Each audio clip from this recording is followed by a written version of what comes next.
Fadia back on Behind the Gloves with another interview. I'm joined by the main event on Saturday, Ritson, back in your hometown. Now tell me about this fight. How did it originally come about? Because obviously you moved up, but how did you get Robbie Davies straight away? What was the reason of him? No, but we had obviously moved up in weight, and obviously after the disappointment of the European title, then Eddie says, a couple of warm-ups at 140, then we'll get a big shot, and Robbie's name was mentioned to her, and I think just stemmed from there really. You're back in Newcastle, like I just said. Your last fight here obviously didn't go the way you wanted it to go. Is there a big pressure holding on your shoulders to prove yourself again? No, there's a lot less pressure than what there was for the Patera fight. I'm an opponent, as I was with the Highland. Josh Kelly was main event then. Our main event for the Patera, and I felt a lot of pressure now. No pressure on us at all. I'm going as an opponent and ready to put on a good performance. And obviously for that last fight, I just want to know what you took away from it, because obviously there was a lot of lessons learned. What was the main variable you took away from that? Doing the weight properly.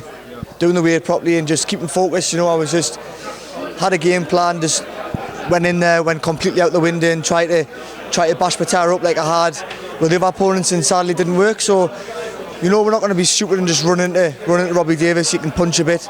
So we've both got two game plans. It's going to be whoever executes the game plans the best.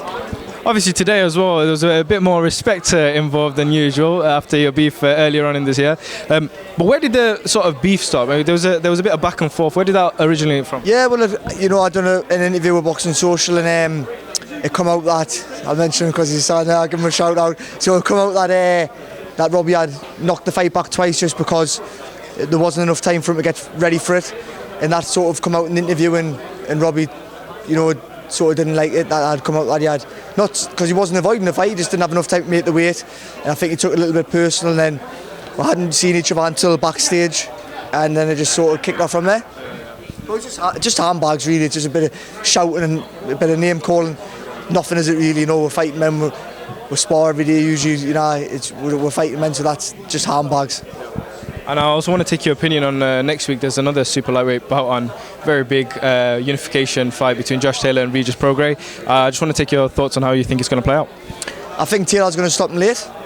A big statement, but I think Taylor, the bigger lad, and I think once he starts pushing Prograis back, then I think he'll be in a world of trouble.